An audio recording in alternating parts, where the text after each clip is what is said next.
Tonga indray zao ny andro maneran-tany ho an'ny marary. Ny thème amin'ity taona ity dia hoe nandray maimaim-poana nareo dia aoka hanome maimaim-poana. Dia izahay ato amin'ity fitoerana iasana ity zany hanome maimaim-poana antsika malagasy rehetra indray toy ny fanaona isan-taona.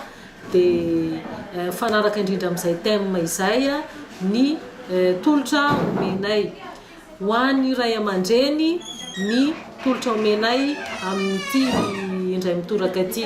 Nandray maimaim-poana tamin'ireo ray aman-drenitsika ireo tsika, na ny herim-pony, na ny herin-tsainy, na ny fitiavany, ny volany manontolo nandritra ny fahatandrony dia natokany ho antsika zanany daholo. Dia noho izay zavatra no anentananay antsika zanaka rehetra mba hitododo kely any amin'ireo ray aman-dreny miteraka antsika reo amin'ity andro marary ity, ary iangavianay mandritra ny volana février, satria voantsika maheno an'izao zay vao tonga saina amin'izany zavatra zany. Dia mba hanamboatra fotoana, hanokana fotoana atokana ho andreo ray aman-drenitsika ireo hikarakarantsika ny fahasalamana. Ny fahanterana midika usure, miasa ela zany le taova ao anaty ao dia tsy maintsy misy fahasimbana. Le fahasimbana dia matetika miseho aty ivelany amin'ny douleur. Dia le douleur moa zany rehefa tsy voatsabo foana le zavatra iny dia miamitombo le douleur, le manaintaina.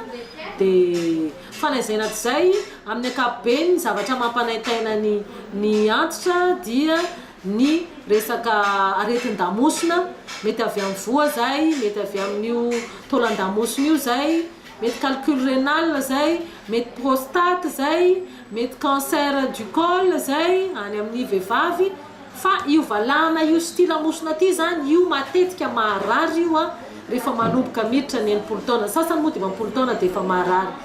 Ny aretin-dohalika iny tsy dia problème loatra sy ny goty, fa ity lamosina ty zany ary mamono izy io. Zay zany no mampatonga anay nanao sacrifice kokoa any amin'ny anao échographie ny rein sy ny appareil génital zany. Dia manaintaina ankoatran'izay ihany koa ny vanitaolana isan-karazany, reny indraindray diabète mampanaintaina an'ireny, indraindray rhumatisme, indraindray goty, indraindray arthrose, dia mampijaly reny dia mila esorina.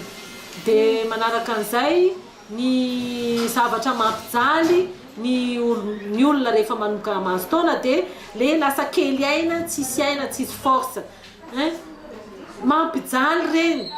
Tsika mahita hoe efa tsy afaka io, efa antitra io, ohatran'ny hoe mora miteny an'izany fa marary an-jareo izy tsy afaka iny, izy lasa miandry ny tanantsika iny, marary azy izy tsy afaka mandeha miasa iny, marary azy daholo iny. Nefany raha ny tokony ho izy manomboka 5-20 taona any ho any zay vao tokony hoe miandry tanan'olona zany, fa tsy tokony hoe vao 90 taona 70 taona dia efa karakarain'ny olona eo zany.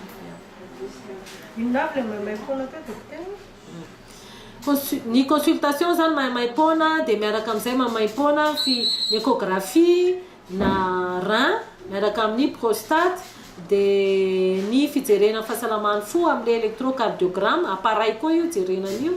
Dia fijerena ny hoe ampira sy tsy ampira, fijerena sao dia misy cancer manangasangany fa mbola tsy mipoitra. Dia fijerena ny tany siramamy.